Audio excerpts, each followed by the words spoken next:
Hello everyone, myself Avinash Madeshiya, currently pursuing MBBS from PGI Azamgarh. तो आज हमारे ये जो चैप्टर था एटॉमिक स्ट्रक्चर, उसका क्वेश्चन प्रैक्टिस सेशन है। उसके पहले मैं बता देता हूँ तुम्हें कि एटॉमिक स्ट्रक्चर जो मैंने पढ़ाया है, इसमें सुबह जो मैंने पढ़ाया है या जो एटम्स मैंने पढ़ाया था 12th में फिजिक्स में जो पढ़ाया था वो, और ये जिसने पढ़ लिया, ये पढ़ोगे तो वो तैयार होगा, वो पढ़ोगे तो ये तैयार होगा। दोनों सेम चीज़ है। केमिस्ट्री में बस क्या है, क्वांटम नंबर बस इंक्रीज हुआ है और 2-4 थियरी इंक्रीज हुए हैं, बाकी सेम कॉन्सेप्ट है। तो उसको भी अच्छे से पढ़ लेना, इसको भी तुमने पढ़ लिया होगा। अब चलो क्वेश्चन प्रैक्टिस करते हैं। क्वेश्चन प्रैक्टिस करने से पहले तुम्हें एक चीज़ मैं बता दूं, सुबह मैंने रेडियल नोड का फॉर्मूला लिखवाया था। रेडियल नोड को ही हम लोग स्फेरिकल नोड बोलते हैं और एंगुलर नोड को ही हम लोग प्लेनर नोड बोलते हैं। तो अगर कहीं पे आ गया स्फेरिकल नोड तो परेशान नहीं होना, और रेडियल नोड ही होता है। और एंगुलर नोड को ही प्लेनर नोड बोलते हैं। 1 जूल में 10⁻7 अर्ग होता है, ठीक। और एक चीज़ और बता दूँ, मैंने बताया था डी के लिए एल का वैल्यू 2 होगा, तो एम का वैल्यू क्या होगा, -2 से +2 तक होगा। तो ये वैल्यू लिखवाया था मैंने। तो जो इसमें से d x y, d x z, d y z होता है, उसकी जो इलेक्ट्रॉन डेंसिटी होती है बिटवीन द एक्सिस होती है। लेकिन d z square, d x square, y square, इसकी जो इलेक्ट्रॉन डेंसिटी होती है अलॉन्ग दी एक्सिस होती है। तो इसको याद रखना। और ये चीज़ें तुम्हें पढ़ाई जाएंगी किसमें, केमिकल बॉन्डिंग में, ठीक है ना। तो ये पढ़ाई जाएंगी केमिकल बॉन्डिंग में, ठीक। चलो अब आते हैं अपने क्वेश्चन प्रैक्टिस वाले सेशन पे। चलो पहला क्वेश्चन देखो,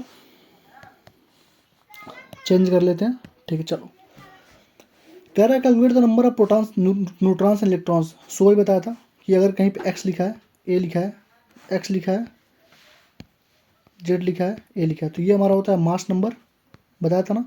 ये होता है हमारे पास एटॉमिक नंबर। तो जितना एटॉमिक नंबर होता है उतना ही क्या होता है, प्रोटॉन होता है। तो इसका आंसर क्या हो जाएगा, तो नंबर ऑफ प्रोटॉन कितना हो जाएगा 35। जितना प्रोटॉन होता है उतना नंबर ऑफ इलेक्ट्रॉन होगा न्यूट्रल एटम में। तो नंबर ऑफ प्रोटॉन हो गया 35, नंबर ऑफ इलेक्ट्रॉन हो गया 35, और नंबर ऑफ न्यूट्रॉन क्या होता है भैया, ए माइनस जेड होता है, यानी मास नंबर माइनस जेड। तो मास नंबर कितना है 80 - 35, जो हो जाएगा लगभग 45। समझ में आ गया ना।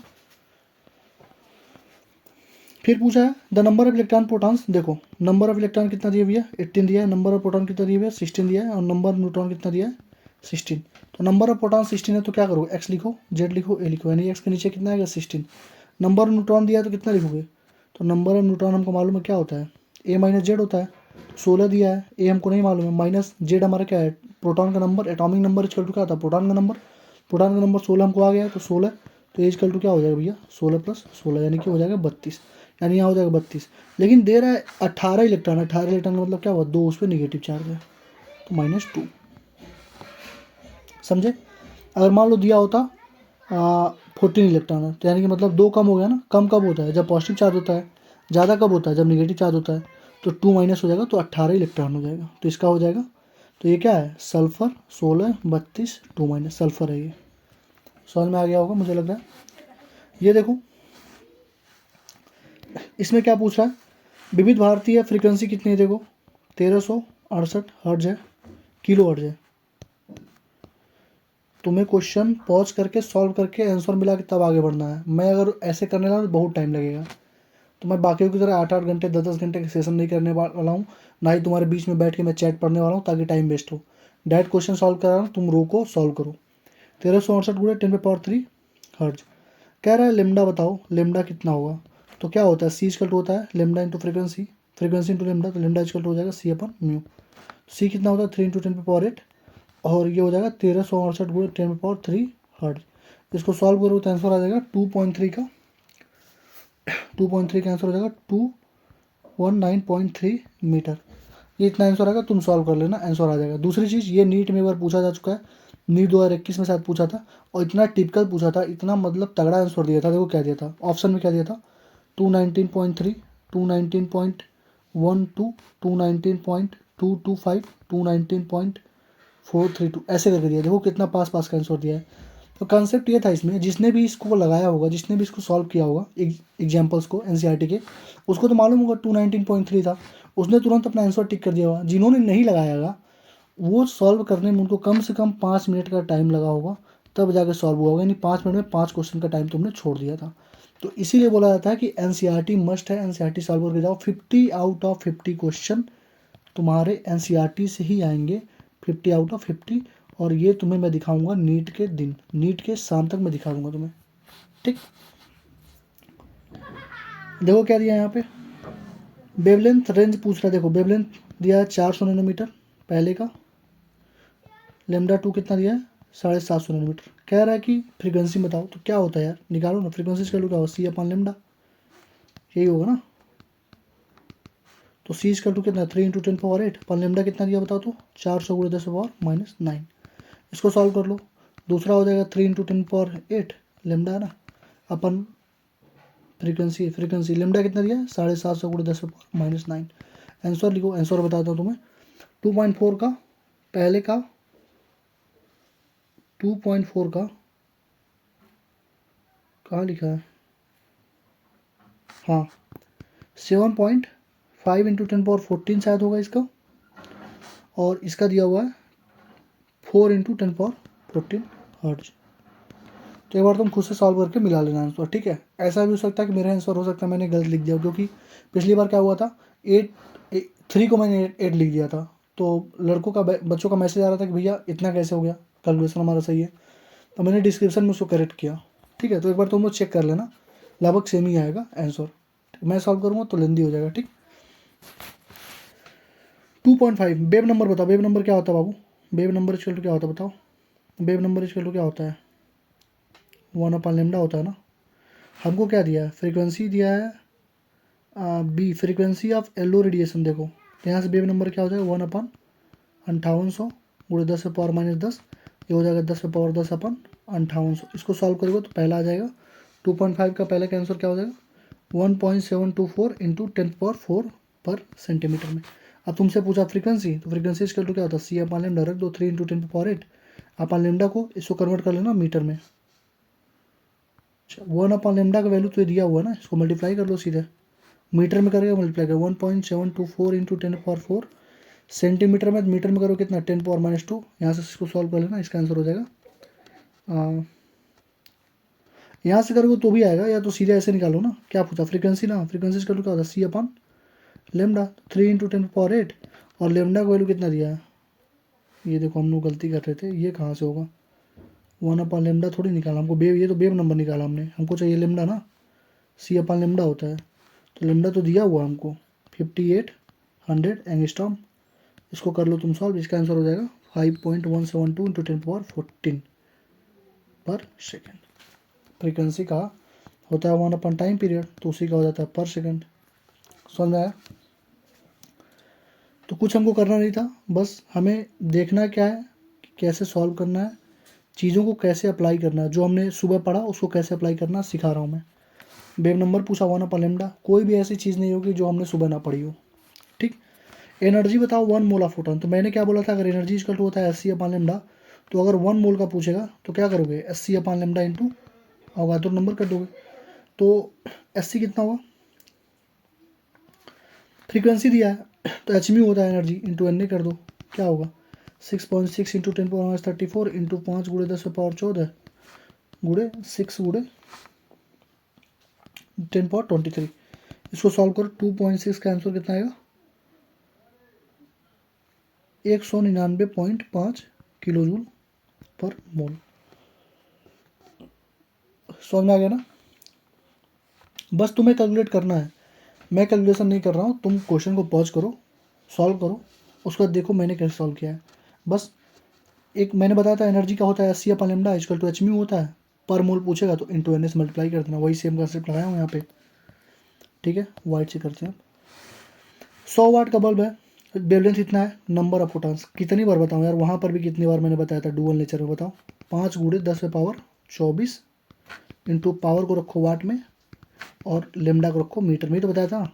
ये होता है पर सेकेंड, देखो पर सेकेंड पूछा है, पर मिनट में क्या हो जाएगा इंटू 60 करोगे, पर आवर में पूछेगा तो क्या करोगे इंटू 60, ये बताया था ना। सॉल्व करो, 5 इंटू 10⁻24, पावर दिया है 100 वाट, लेमडा दिया है 400, मीटर में कर लो 10⁻−9, सॉल्व करो तो ये देखो 10⁻−9 है, ये 10⁻24 और ये 2 26, यानी कि 5 गुणे 400 गुणे 10⁻26 गुणे 10⁻−9, 6 26, 26 में से 9 जा 16 में से 9 जा 7, लगभग होगा 17 और 2 19, 5 गुणे 4 4 20 20 2 × 10⁻20 हो जाएगा 2 × 10⁻20 इतना हमारे पास निकलेगा। 2.7 का आंसर होगा। इसको सॉल्व करके देख लेना, इतना नंबर ऑफ प्रोटॉन्स एमिट होगा पर सेकेंड।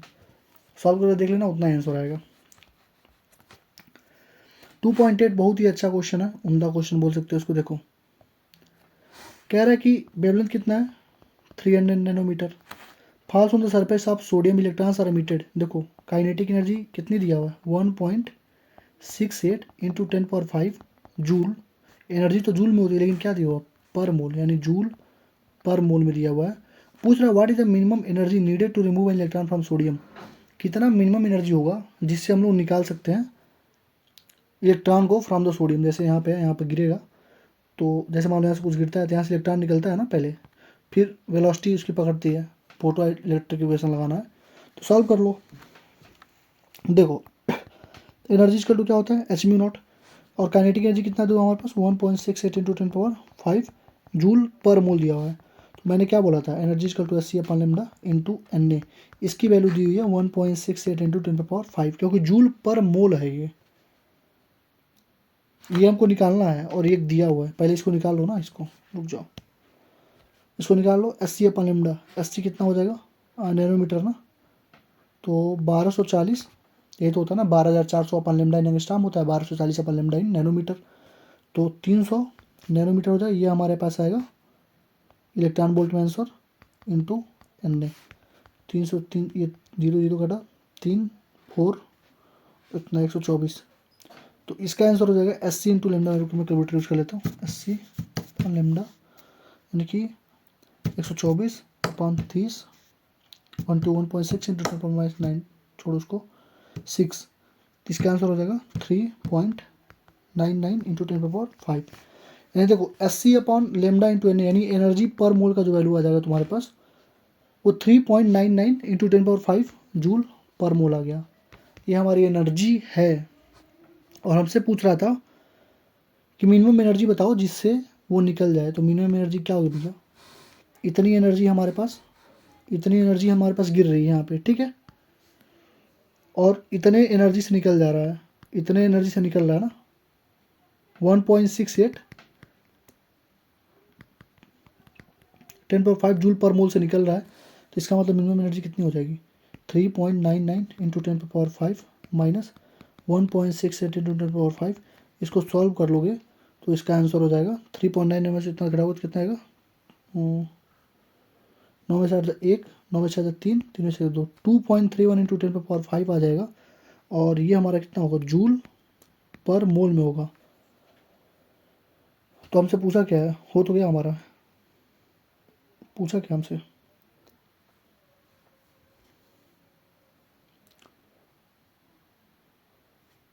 तो क्वेश्चन नंबर 2.8 का, क्वेश्चन नंबर 2.8 का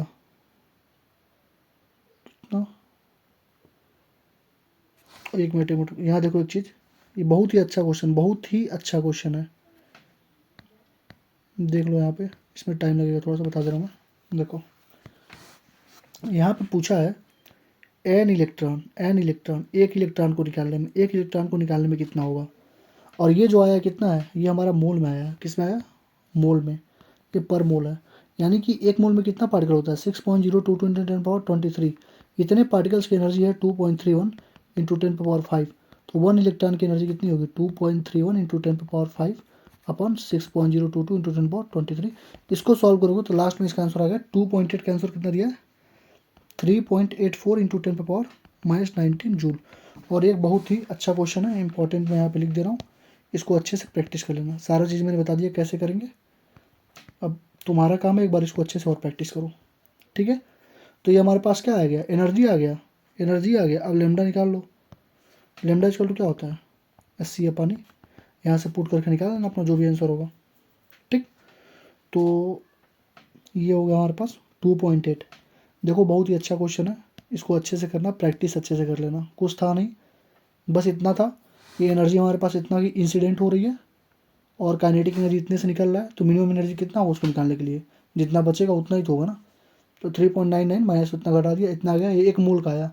एक मोल में कितना पार्टिकल्स होते हैं 6.022 × 10⁻23, तो एक इलेक्ट्रॉन का कितना पार्टिकल हो जाएगा, इतना हो जाएगा, ठीक।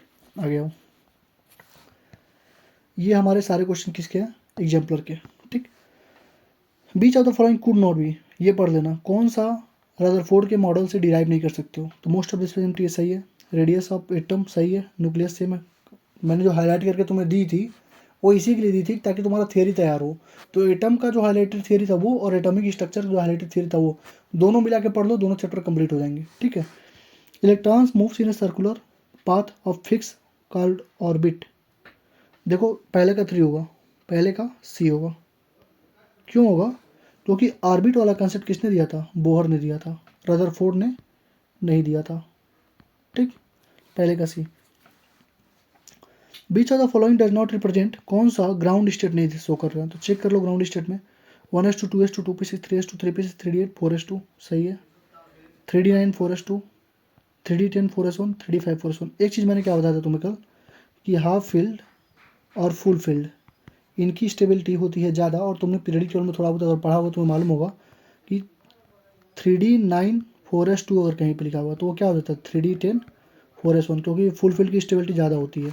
कहीं पे 3d6 3d4 4:2 लिखा हुआ तो 3d5 हो जाता है 4:1 हो जाता है, क्योंकि हाफ फील्ड की स्टेबिलिटी ज़्यादा होती है। तो इसका हो जाएगा 2, दूसरे का 2 सही है। डज नॉट पूछ रहा है ना, तो ग्राउंड स्टेट में कहाँ भैया वो फुल फील्ड हो जाएगा, तो इसका क्या हो जाएगा 3d10 4:1 होगा, इसका 4:2 नहीं होगा, ठीक। The probability density of 1s and 2s orbital, ये सब कुछ एनसीईआरटी की थियरी में तुम्हें मिल रहा है, और एनसीईआरटी की थियरी तुम्हें पढ़नी है, हाईलाइट करने की मैंने दी हुई है, उसको पढ़ो। पहले देखो 1s 2s है, 1s 2s ऑर्बिटल और स्फेरिकल से कल ही बताया था कि हमारा क्या होता है स्फेरिकल होता है, पी हमारा क्या होता है डंबल होता है, डी हमारा क्या होता है डबल डंबल होता है, और एफ हमारा क्या होता है कम्प्लेक्स होता है। तो पहले तो हमारा सही है, हमसे पूछा incorrect. The probability of finding electron in maximum nucleus, सही बात है भैया, इलेक्ट्रॉन देखो यहाँ पे सबसे ज़्यादा डेंसिटी कहाँ यही है ना, देखो नियर द न्यूक्लियस सबसे ज़्यादा है। The probability of finding the electron at a given distance is equal, ये भी सही होता है कि इलेक्ट्रॉन जो होता है, मान लो यहाँ से यहाँ पे जितने इलेक्ट्रॉन होगा वहाँ से यहाँ पे भी इतने इलेक्ट्रॉन होंगे, यहाँ से यहाँ पर भी इतने इलेक्ट्रॉन होंगे। The probability density of electron पर 2s ऑर्बिटल डिक्रीजेज, ये देखो ये गलती हो जाएगा, देखो कह रहा है डिक्रीज करता है यूनिफॉर्मली, ये गलत चीज़ है, ये गलत चीज़ होती है, ठीक है। इसका ये इसमें क्या कॉन्सेप्ट होता है मैं बताता हूँ तुम्हें, कलर चेंज कर लेता हूँ पहले। देखो पहले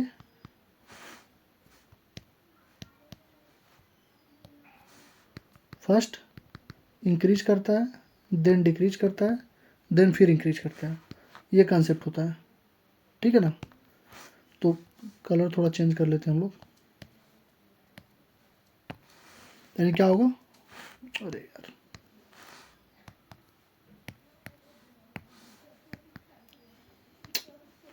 कलर नहीं चेंज हो रहा है यार, अच्छा यहाँ पे होगा, ठीक है हो गया। देखो पहले इंक्रीज करेगा, देन डिक्रीज करेगा, देन फिर इंक्रीज करेगा, इंक्रीज डिक्रीज फिर इंक्रीज, ये होती है, यूनिफॉर्मली डिक्रीज नहीं करता, ये भी एनसीईआरटी की थियरी है, हाईलाइटेड पॉइंट में तुम्हें मिल जाएगी, ठीक। आगे बढ़ो। Which of the following is not a correct, कौन सा कैरेक्टरिस्टिक नहीं है कैथोड रे का, तो कैथोड से निकलते हैं एनोड पे, सही बात है, स्ट्रेट लाइन में जाते हैं इलेक्ट्रिक फील्ड के एब्सेंस में, ये भी सही बात है। Cathode ray do not upon metal, ये भी सही बात है। नेचर ऑफ गैस, ये गलती हो गया, नेचर ऑफ गैस पे कैथोड रे नहीं डिपेंड करता है, एनोड रे डिपेंड करता है, ठीक है। और ये भी तुम्हारे एनसीईआरटी में ही दी हुई, तो चौथा का 4 डी सही है। पाँचवा का भी दो, कौन सा इलेक्ट्रॉन के लिए इनकरेक्ट है, निगेटिवली चार्ज होता है, मास ऑफ इलेक्ट्रॉन, देखो गलत हो गया ना, मास ऑफ इलेक्ट्रॉन कितना होता है भैया 9.1 इंटू 10⁻31 होता है, और मास ऑफ न्यूट्रॉन कितना होता है लगभग 1.61 इंटू 10⁻27 के अराउंड होता है। तो कहाँ बराबर हो भैया, तो ये हो गया बी, पाँचवा B. Which of the following property of atom could be explain correctly by the Thomson model, Thomson model ने न्यूट्रलिटी को बताया था, छठवां का ये न्यूट्रलिटी के बारे में इसने बताया था, ओवरऑल न्यूट्रलिटी के बारे में, ये भी एनसीईआरटी में दी हुई है, अच्छे से लिख के हाईलाइट मैंने किया हुआ है। आइसोबार में मतलब क्या होता है, सेम मास नंबर होगा, ठीक है, और डिफरेंट एटॉमिक नंबर, चेक कर लो, सेम एटॉमिक नंबर गलत हो गया, same number of electrons different number of गलत हो गया, ये भी गलत हो गया, same number of protons and neutrons, यानी कि ये क्या हो गया, प्रोटॉन न्यूट्रॉन्स मतलब क्या हो गया, ये हमारा हो गया मास नंबर, और द नंबर ऑफ प्रोटॉन्स यानी कि एटॉमिक नंबर, यानी कि सेम मास नंबर और डिफरेंट, चौथा 7 का 4। नंबर ऑफ रेडियल नोड का फॉर्मूला बताओ तो धड़ाक से एकदम तुरंत, एक सेकंड रुक जाओ मैं बताता हूँ। रेडियो नोड का फॉर्मूला क्या होता है, n minus l minus one. N का वैल्यू कितना है, 3 है। S p d f 0 1 2 3 l होता है। तो एल का वैल्यू पी के लिए कितना है, 1 है। तो एन माइनस वन यानी कि 3 माइनस 2 यानी कितना हो गया, 1 हो गया। 8 का 4, 8 का 4, ठीक। Number of angular node, angular node क्या होता है, एल के बराबर होता है। तो 4 डी का एल कितना है भैया, डी का एल कितना है, डी का एल कितना है, 2। तो 9 का C. Which of the following is responsible to rule out the existence of definite path of trajectory of electrons. तो ये तो एनसीईआरटी में क्लियर कट लिखा हुआ है और इसका होता है हेजनबर्ग अनसर्टेनिटी 10 का बी, क्योंकि ये बोलता है कि इलेक्ट्रॉन और वेलोसिटी जो होती है कभी भी उसको हम लोग डिटरमाइन नहीं कर पाते, can not be determined simultaneously, ठीक है। जिसके वजह से जो फिक्स सर्कुलर फिक्स जो पाथ होती हैं वो नहीं हो पाती हैं। तो एग्जिस्टेंस जो होता है वो उसने कट कर दिया, किसने, हेजनबर्ग अनसर्टेनिटी प्रिंसिपल ने।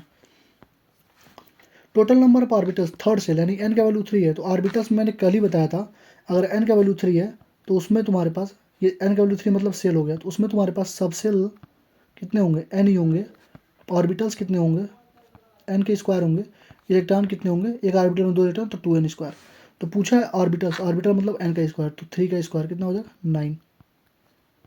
तो 11 का 3, 11 का 3 चेक कर लेता हूँ, निकालेगा मैंने, 11 का 3 सही है, 9। 11 का सी मतलब वो 9, एन का स्क्वायर ना 9।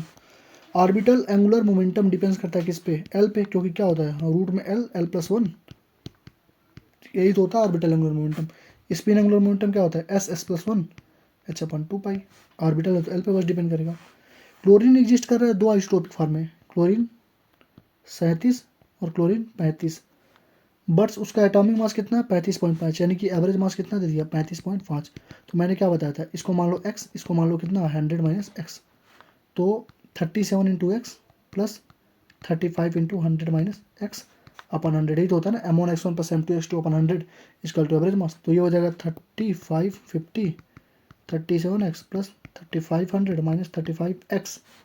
ये इधर जाएगा तो बचेगा 50, ये बचेगा कितना 37 में से 35 या 2x। एक्स का वैल्यू कितना आ गया 25, तो 100 माइनस एक्स का वैल्यू कितना आ गया 75 आ गया ना, 100 में से 25 या 75, यानी 25:75 यानी 1:3 का रेशियो होगा। 13 का 3। एवरेज मास का कंसेप्ट निकालो ना, दो चीज़ दिया हुआ है लेकिन कह रहा है उसका एटॉमिक मास इतना है, यानी एवरेज दे रहा है ना, तो एवरेज तो हो गया यहाँ से 35.5 हो गया। इसको सॉल्व हमने कर लिया, इसको एक्स मान लिया, इसको 100 माइनस एक्स मान लिया। बहुत तगड़े तगड़े क्वेश्चन एनसीईआरटी में दिए हुए हैं। अभी जब मैं लास्ट में सेकंड पार्ट में जब कराऊंगा ना एनसीईआरटी क्वेश्चन, तुम्हारा दिमाग हिल जाएगा। दिया है नंबर ऑफ न्यूट्रॉन्स 2 ज़्यादा है, प्लस चार्ज 2 ज़्यादा है, तो बहुत दिक्कत होती है उन क्वेश्चन को सॉल्व करने में, लेकिन बहुत आसानी से मैं बता दूंगा तुम्हें। तो बस सेकंड पार्ट भी अच्छे से ही देखना जैसे ये देख रहे हो, ठीक। और लाइक कमेंट शेयर सब्सक्राइब कर दिया करो यार, बहुत मेहनत लगती है, लिटरली बता रहा हूँ। ऐसी तुम्हें चीज़ नहीं मिलेगी पूरे यूट्यूब पे, चेक कर लेना।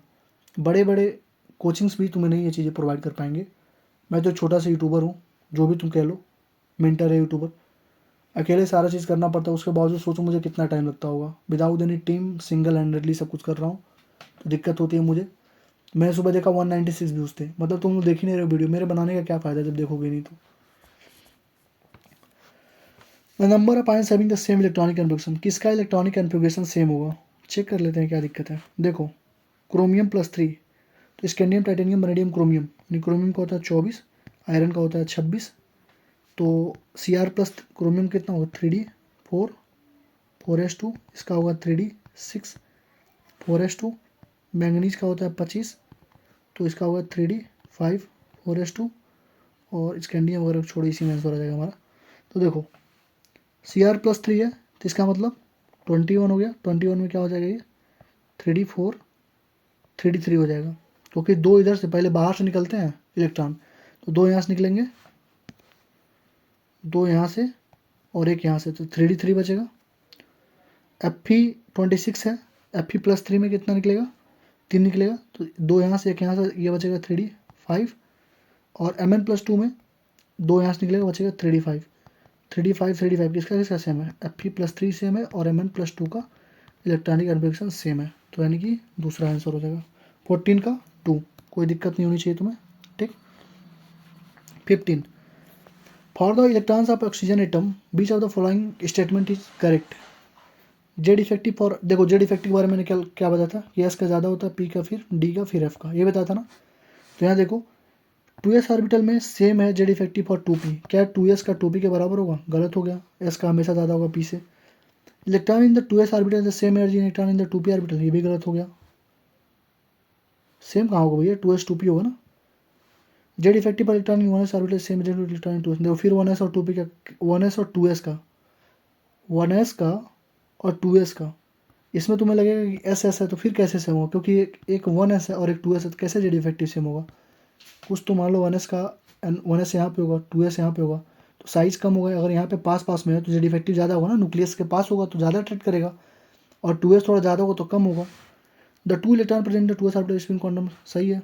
देखो ऐसे होते हैं, एक ऑर्बिटल में 2 इलेक्ट्रॉन होते हैं, दोनों का अपोजिट साइन होता है, वही पूछा हमसे। If travelling at the same speed which of the following method with the shortest wavelength, तो लेमडा इक्वल टू क्या होता है भैया? एच अपन एम बी, वेलोसिटी सेम है तो लेमडा इक्वल टू मास, यानी जिसका वेवलेंथ सबसे कम होगा उसका मास सबसे ज़्यादा होगा, तो मास सबसे ज़्यादा किसका होगा? अल्फा पार्टिकल्स का होगा। ठीक है, क्वेश्चन नंबर 16, यानी ये हमारा एग्जाम्पलर पूरा खत्म हो गया, पूरा एनसीईआरटी का एग्जाम्पल खत्म हो गया। अब चलना हम लोग अपने पीवाईक्यू पे, पीवाईक्यू के बाद हम लोग करेंगे NCERT question. Like comment share subscribe कर देना, देख लो सारी चीज़ें मैंने करा दिया, पक्का है, मैं गारंटी दे रहा हूँ क्वेश्चन यहीं से आएगा, इसके बाहर कुछ नहीं आएगा। चलो आगे बढ़ते हैं। नंबर ऑफ प्रोटॉन्स दिया कितना? एलयू है 175 71, तो नंबर ऑफ प्रोटॉन कितना होंगे? 71 होंगे। नंबर ऑफ इलेक्ट्रॉन न्यूट्रल हो तो 71 हो जाएगा, और नंबर न्यूट्रॉन कितने होते हैं? 175 में से, यानी मास नंबर में से एटॉमिक नंबर घटा दो, 5 में से 1 4 0 104।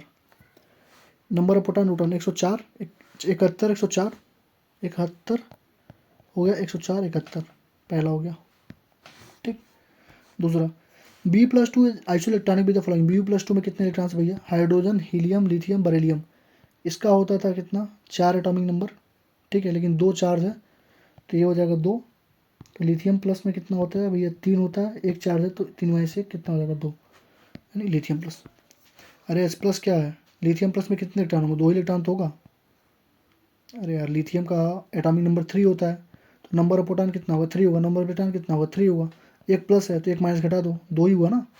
बी प्लस टू में कितना होता है? बी प्लस टू का होता है 4, 2 प्लस है तो 2 घटा दो, 2, तो 2 इसमें भी 2 इसमें भी, बराबर हो गया ना। आइसो इलेक्ट्रॉनिक स्पेसीज आर, कर लो। देखो कार्बन में हाइड्रोजन हीलियम बर्लियम बोरॉन 6, ऑक्सीजन में 8, यानी कि 14। कार्बन में 6, नाइट्रोजन में 7, 6 7 13, और एक माइनस है तो प्लस 1, यानी 6 और 8 फिर 14। NO प्लस में नाइट्रोजन में कितना? 7, ऑक्सीजन में कितना? 8, 7 8 15, एक चार्ज प्लस में है तो एक घटा देंगे, प्लस में एक घटाते हैं, माइनस में एक जोड़ते हैं, तो ये भी हो गया 14। C2 का 12 हो गया, 6 2 12 और प्लस 2 14, यानी पहला हो गया। आइसो इलेक्ट्रॉन मतलब क्या होता है? कितने एटॉमिक नंबर जितना होगा उतना नंबर ऑफ प्रोटॉन होगा, उतना नंबर ऑफ इलेक्ट्रॉन होगा, तो जोड़ दो वहाँ से नंबर ऑफ इलेक्ट्रॉन कितने हैं। The ion that is iso electron में CO, CO में कितना इलेक्ट्रॉन है?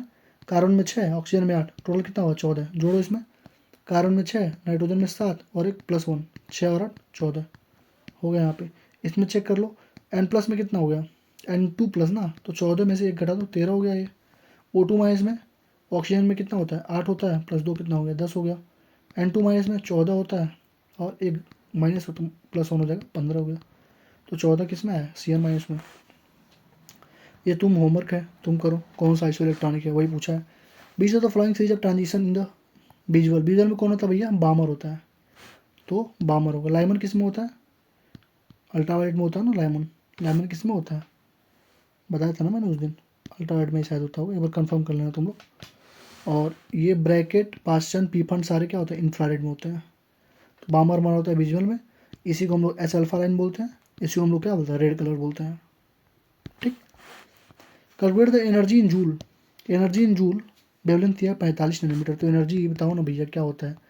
80 अपन लेमडा होता है, तो 1240 अपन लेमडा को ले नैनोमीटर में दिया और 45 या जाए इलेक्ट्रॉन वोल्ट में, तो सॉल्व कर लो। 1240 अपन 45 इलेक्ट्रॉन वोल्ट, यानी 1240 अपन 45 इंटू 1.6 इंटू 10⁻19 हो जाएगा हमारे पास, जूल में हमारे पास सेंसर आ जाएगा। तो ये कितना हो जाएगा? पहले बात की देखो -19 है तो माइनस में ये आंसर आएगा, तो A और B तो होगा नहीं। ठीक, और C और D, सातवां का देख लेता हूँ आंसर कितना दिया है, 7 का D दिया हुआ, तो D होगा। कैलकुलेट कर लेना यहाँ से। D देखो 10 पावर में से 18 क्यों हो रहा है? क्योंकि 10 पावर -19 है तो कितना कटेगा यार यहाँ से? 10 पावर माइनस 18 के करीब में ही आएगा। तो एलिमिनेट हमने कर लिया पहले दूसरे क्योंकि प्लस में था, बचा 10 पावर माइनस 15, 10 माइनस 18, तो 10 पावर माइनस 18 जो है पास में है तो वही आंसर होगा। सॉल्व करना इतना ही आंसर आएगा, डी के बराबर। तो सातवें में कितना था, डी था।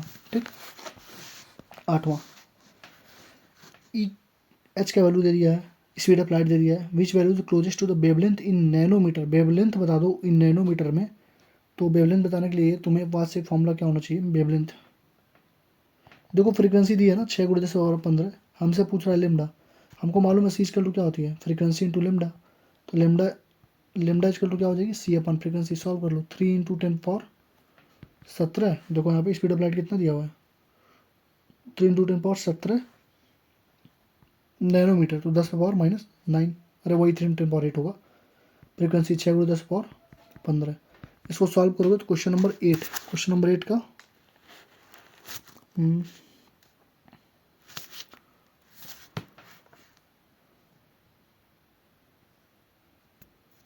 Nanometre, question number 8। एक चीज़ यहाँ पे ध्यान दो, ये हमसे क्लोजेस्ट नैनोमीटर में ही पूछ रहा है, नैनोमीटर में पूछ रहा है, तो इसकी ज़रूरत नहीं है, ये हमारा आंसर नैनोमीटर में अब आएगा। सॉल्व कर लेते हैं, 1/2 इंटू 100 यानी कि 58 का ये कुछ किया नहीं हूँ, बस C equal to mu into lambda लगाया, लेमडा इक्वल टू क्या हो जाएगा, सी अपन म्यू। 3 इंटू 10 पावर 17 दिया हुआ है, नैनोमीटर में दिया हुआ है, हमको आंसर नैनोमीटर में ही पूछा है, तो 50 हमारा आंसर है। ठीक है, according to the law of photochemical equivalence energy absorb in इतना इतना इतना इतना। देखो एनर्जी, देखो पर मोल की एनर्जी क्या होता है, एस सी अपन लेमडा होता है। ठीक, एस के वैल्यू कितना दिया भैया, 6.62 इंटू 10 पावर माइनस 27 अर्ग, अर्ग में दिया तो अर्ग में लिखेंगे। सी का वैल्यू 3 इंटू 10 पावर 10 दिया है तो 10 में रखेंगे। लेमडा का वैल्यू नहीं दिया है। ठीक है, तो पूछा हमसे क्या है, हो तो गया 9 का ही आएगा। 9 का ही मैंने कैसे तुरंत बता दिया, कैसे बताया, क्योंकि देखो 6 इंटू 3 लगभग 18 होता है, 18 थोड़ा ज़्यादा आएगा, 19 के करीब में आएगा, तो 19 गुणे 10 पावर माइनस 17। नहीं नहीं नहीं नहीं नहीं, कुछ तो गलती हो रहा है। हाँ ये तो सही है ना, ये तो 19 आएगा, यहाँ से हमारा आंसर होगा, तो ये पहला हो सकता है या चौथा हो सकता है। ठीक है, और हमसे पूछा है कि एनर्जी अपना अर्ग पर मोल में पूछा है ना, देखो पर मोल, तो पर मोल के लिए क्या करते हैं, मल्टीप्लाई किससे करते हैं, 6 इंटू 10 पावर 23 से। तो अब इसको सॉल्व कर लो, ये हमारा आंसर आ जाएगा 9 का ए, 9 का ए पहला होगा। कुछ करना नहीं था, एच का वैल्यू दिया हुआ है, सी का वैल्यू दिया हुआ है, लेमडा अपन लेमडा ही रखना है, और पर मोल मैंने बताया था कि इंटू एन ए से मल्टीप्लाई कर देते हो, तो एन ए से मल्टीप्लाई करो 6 गुणे 10 पावर 23 से, आंसर हमारे पास इतना ही आएगा पहला। इसको खुद से एक बार सॉल्व कर लेना। ठीक है, अच्छा क्वेश्चन है। ठीक है, पर मोल दिया हुआ है तो यहाँ से गड़बड़ी मत करना, और 1 जूल का कितना होता है, 10⁻7 अर्ग होता है, पहले ही बताया। ठीक, आगे बढ़ो। कह रहा है E1 दिया है, E2 दिया है 25 और 50, कोई दिक्कत, कोई दिक्कत नहीं है।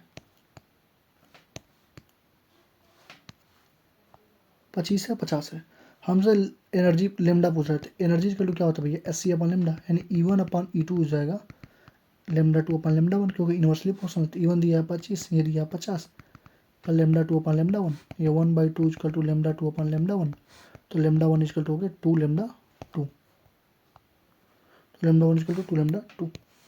ये 10 का भी।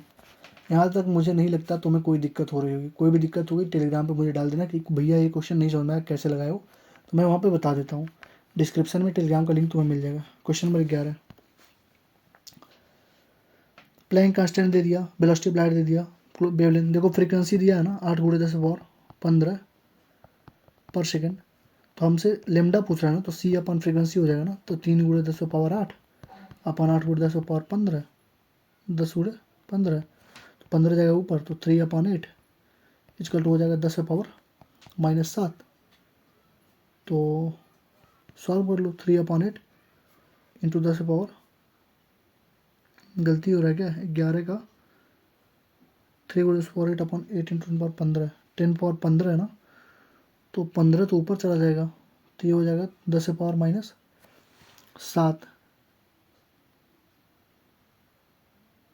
देखो ये फिर पूछा हमसे नैनोमीटर में, फिर पूछा नैनोमीटर में, तो फिर इसको तो नैनोमीटर में क्या करोगे, 3 × 8 × 10⁻⁷ इंटू 10⁻² कर दो, कोई दिक्कत है क्या? ये हमारा आंसर कितना है, नैनोमीटर में आएगा। तो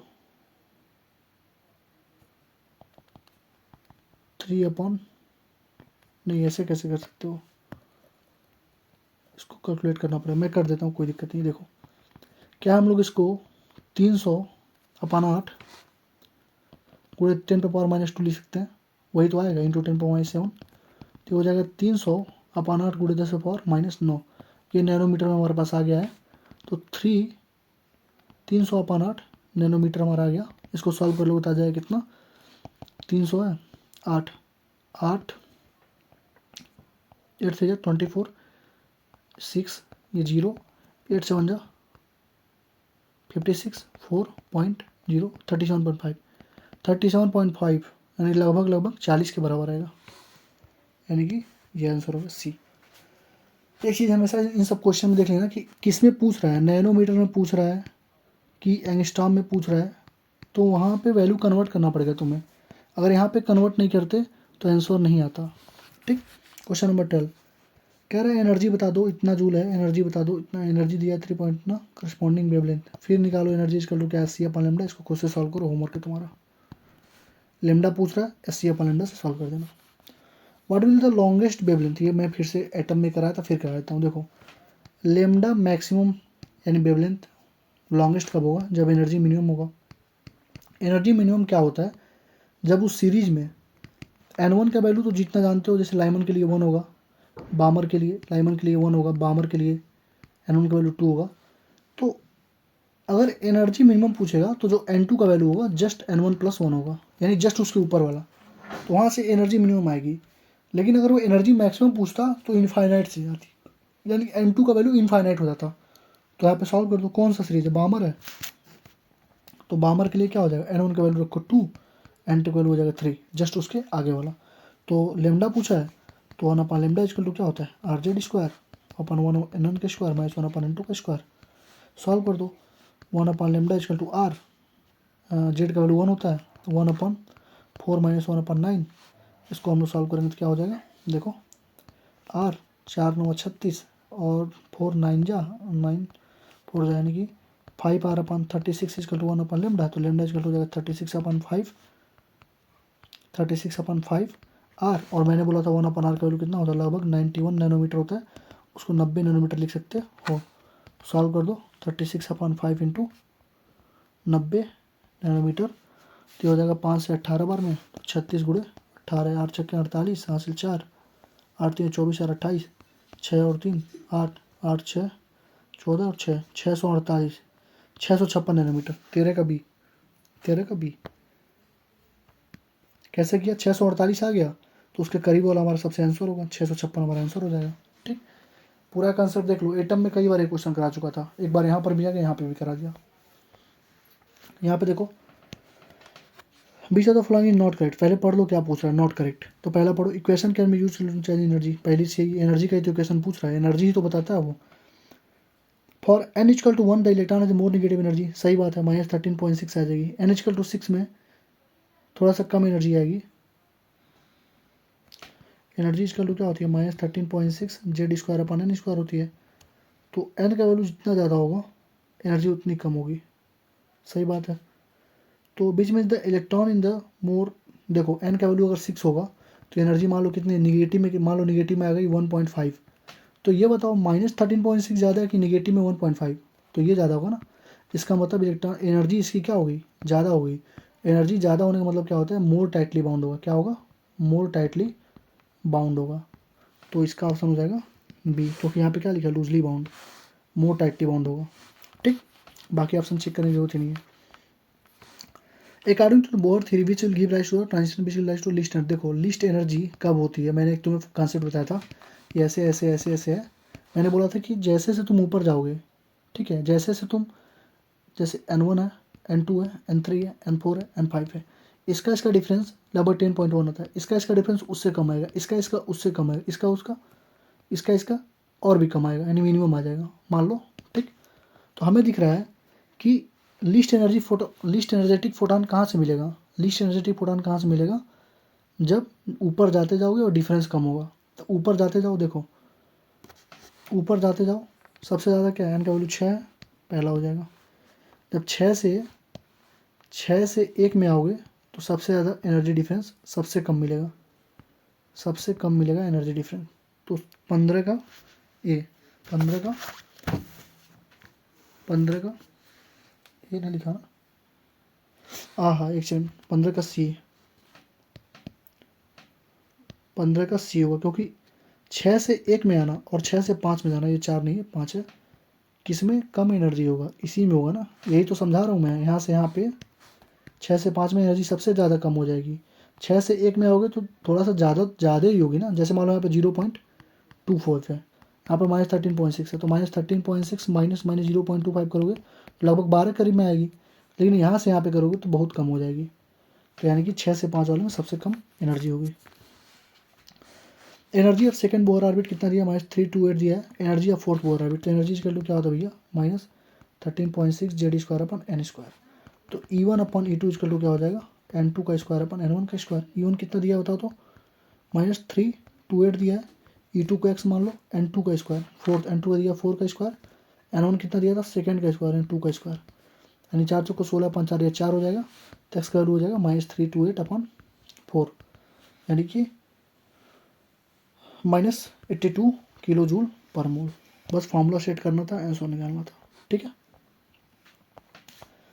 यहाँ देखो क्या दिया, फ्रीक्वेंसी n=4 से n=1 में जा रहा है, n1 से n2, तो फ्रीक्वेंसी बता दो। तो फ्रीक्वेंसी इक्वल टू क्या होता है भैया? 3.3 × 10⁻15 होता है ना, 17 नंबर का निकालना पड़ेगा। चलो देखो, तुम्हारे पास दो तरीके हैं, या तो एनर्जी निकालो -13.6 Z², 13.Z² 1/n1 का स्क्वायर, इससे एनर्जी निकालो, या 2.2 × 10⁻15 वाला जो फॉर्मूला था उससे निकालो, या डायरेक्ट तुम फॉर्मूला याद रखो। चार ही चीज़ की फॉर्मूला तुम्हें याद रखनी है, एक फ्रीक्वेंसी की, एक लेमडा की, और एक एनर्जी की, और एक वेलोसिटी की। यही चार चीज़ का फॉर्मूला मैंने तुम्हें बताया है। वही फ्रीक्वेंसी का फॉर्मूला क्या होता है? 3.3। अरे देख लो यार, नहीं विश्वास है तो देख लो, यहाँ पे वहाँ पर भी बताया था कई बार, यहाँ पर भी कई बार बताया हूँ, दिखाया था। देखो फ्रीक्वेंसी 3.3 × 10⁻15, ये वेवलेंथ 1.1 × 10⁻7 हो जाएगा, एनर्जी 2.2 × 10⁻18, और E2-7 13.6 Z² 1/n1 - 1/n2 का square.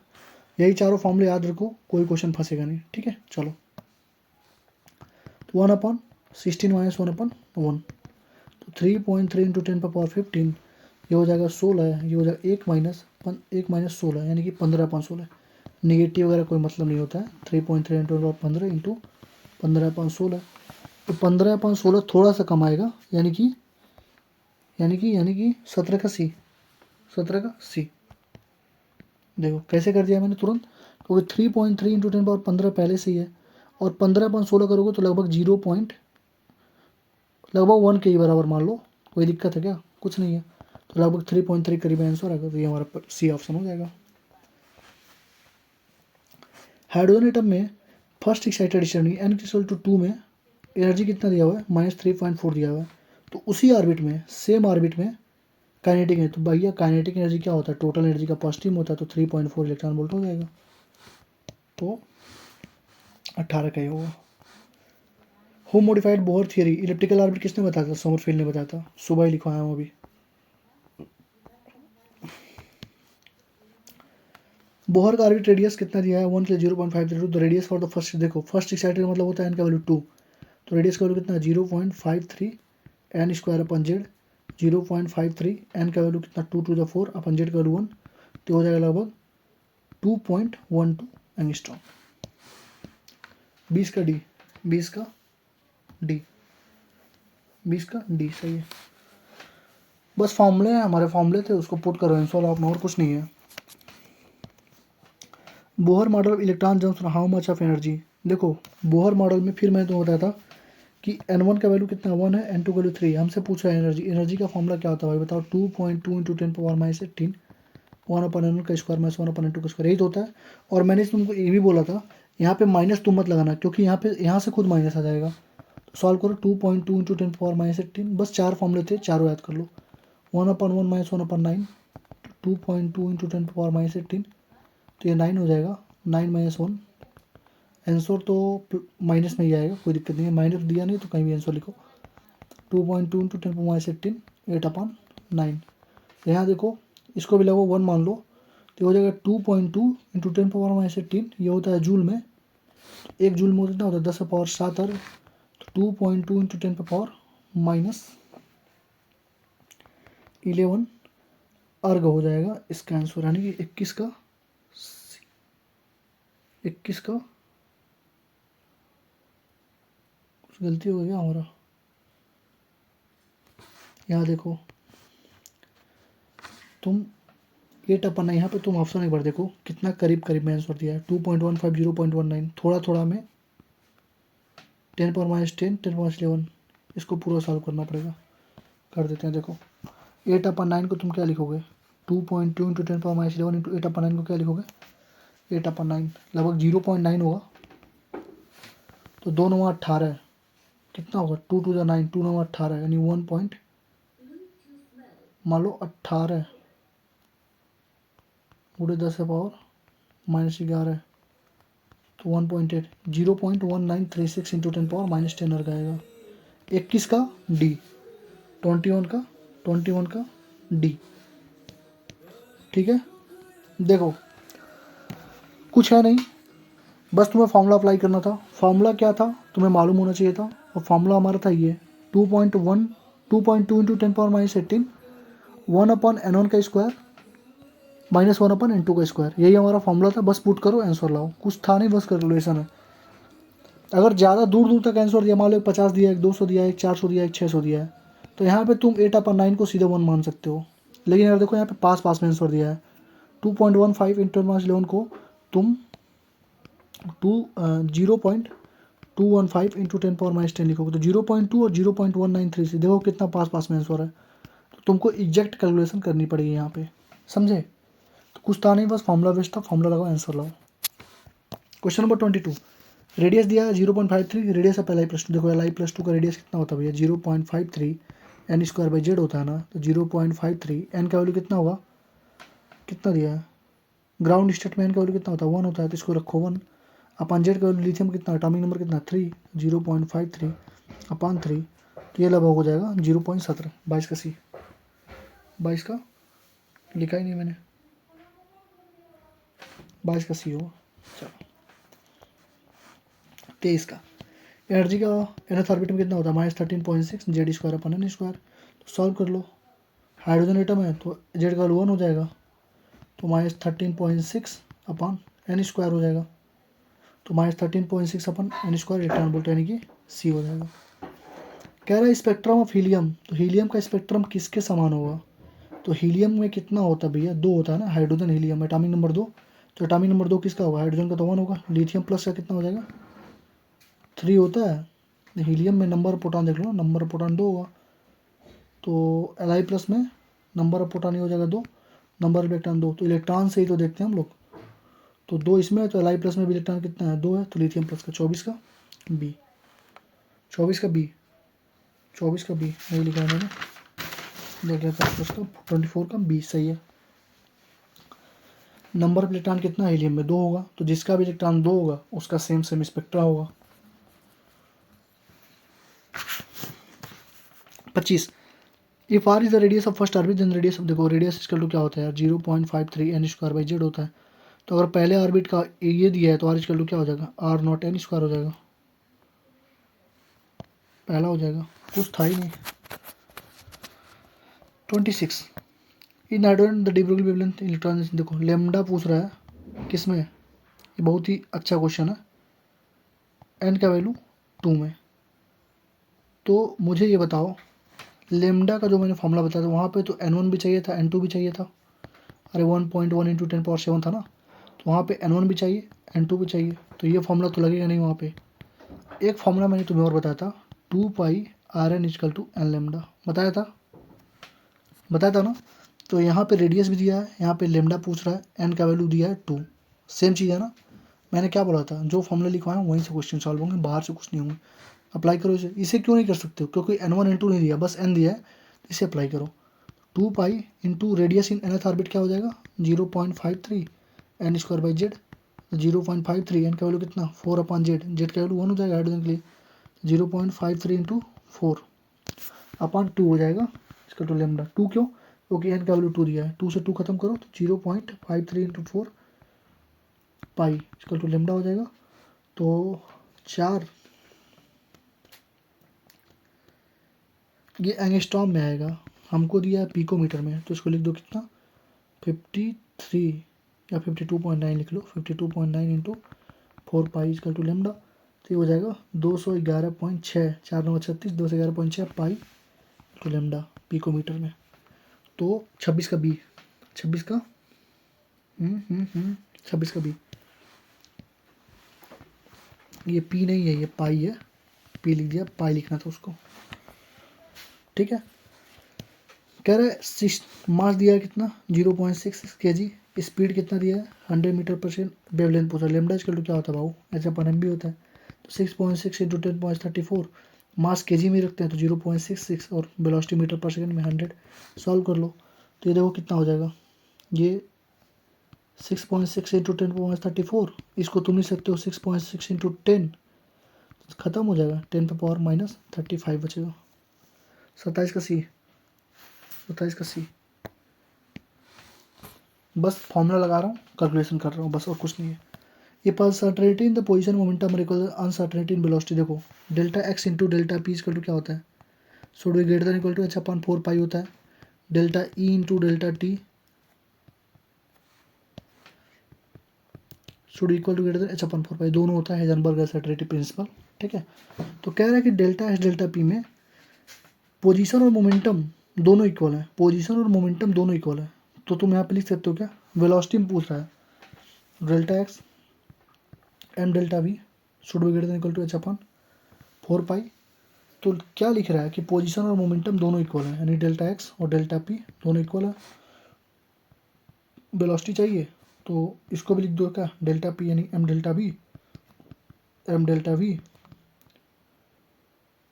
Greater than H/4 pi, यानी एम डेल्टा वी का whole square equal to H/4 pi, तो यहाँ से हो जाएगा m square b square H/4 pi, तो बी स्क्वायर हो जाएगा H/4 पाई एम स्क्वायर, तो भी हो जाएगा अंडर रूट में H/पाई, 4 का निकल जाएगा बाहर 1/2 और इसका 1/m, यानी 1/2m अंडर रूट में H/पाई, 1/2m अंडर रूट में H/पाई। 28 का सी, 28 का सी कुछ था नहीं, बस पुट करके सॉल्व करना था, ठीक है।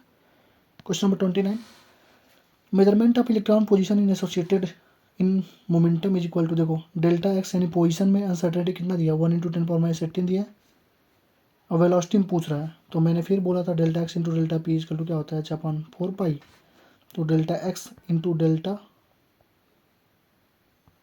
X into m delta v H/4 pi, delta x में कितना दिया 1 इंटू 10⁻18 इंटू मास कितना दिया 9 × 10⁻28 ग्राम, वो क्या यूनिट देख लेना, ग्राम पर सेंटीमीटर, मास भी ग्राम में रहना चाहिए, केजी में दिया तो मास भी केजी में रहना चाहिए, इंटू डेल्टा वी H/4 पाई का वैल्यू दिया नहीं तो रखो 6.6 इंटू 10⁻34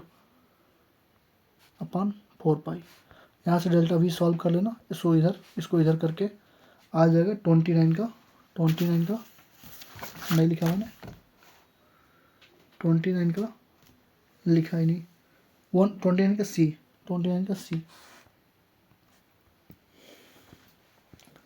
अच्छा क्वेश्चन है, कैलकुलेटिव क्वेश्चन है, तो खुद से एक बार कैलकुलेट कर लेना, मैं करूँगा तो लेंदी हो जाएगा, सारा चीज़ तुमको बता दिया हूँ, तुम्हें क्वेश्चन को पॉज करना फिर सॉल्व करना, क्वेश्चन को पॉज करो फिर सॉल्व करो और आंसर मिलाओ सेम आ रहा है कि नहीं आ रहा है, मैं आंसर टिक मार दे रहा हूँ, ठीक। 30 देखो मास दिया है, फिर से अनसर्टेनिटी इन वेलोसिटी, डिस्टेंस कितना दिया एक्स दे दिया 0.1 एंगस्ट्रॉम यानी कि 0.1 इंटू 10⁻10, फिर वही क्वेश्चन है, फिर पुट करो फिर सॉल्व करो, delta x into m delta v H/4 pi, तो वेलोसिटी पूछा है तो वेलोसिटी इसका हो जाएगा H/4 पाई एम एक्स, 6.6 इंटू 10⁻34, ठीक, अपॉन 4 इंटू 3.14, एम में कितना है, एम कितना है 9.11 इंटू 10⁻1 केजी है, केजी है तो केजी में आंसर आना चाहिए, और सी का वैल्यू एच पाई एम एक्स, एक्स का वैल्यू कितना है 0.1 इंटू 10⁻⁻10। इसको सॉल्व कर लो। देखो 6.6 इंटू 10⁻34 है, इंटू ये जो होगा ऊपर चला जाएगा 10, ये जो ऊपर चला जाएगा 10/10, नीचे 4 3 12 गुड़े 9 गुड़े 0.1, यानी कि ये 0.1 10⁻1 है, ऊपर चला जाएगा तो 10 हो जाएगा, इंटू 10। इसको ख़त्म करो तो 10 इंटू 10 10⁻12 में से 34 जा, 34 में से 12 जा 22, 6.6 इंटू 10⁻−22,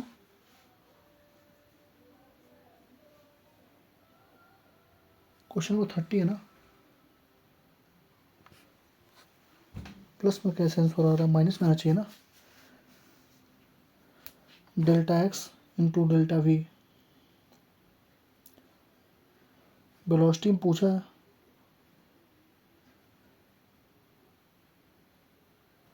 फॉर्मूला ही हमने उल्टा लिख दिया, फॉर्मूला ही हमने उल्टा लिख दिया, यहाँ पे फॉर्मूला उल्टा लिख दिया हमने।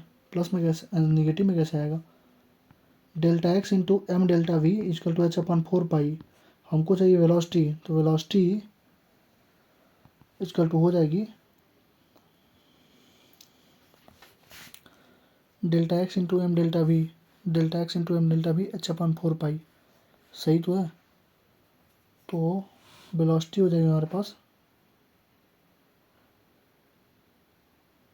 वेलोसिटी हो जाएगी, कुछ तो गलती हो रहा है।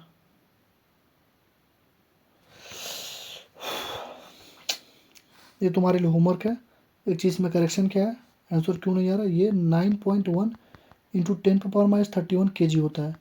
9.1 इंटू 10⁻1 क्या होता है, कुछ नहीं होता है, ये गलत दिया हुआ है। ये 31 होगा, ये 31 होगा, अब हमारा आंसर सही आ जाएगा। 30 का आंसर दिया है बी, बी आएगा। सॉल्व कर लेना आंसर पुट करके यहाँ पे, ठीक है, पुट करके सॉल्व कर लेना। ठीक है, अब तक हमने सॉल्व कर दिया होता, हमने सॉल्व भी किया था, बस हमने क्या किया, रुको देख लेता हूँ मैं, रुक जाओ रुक जाओ रुक जाओ रुक जाओ, आ जाओ आ जाओ, रुक जाओ रुक जाओ, आ जाएगा अभी।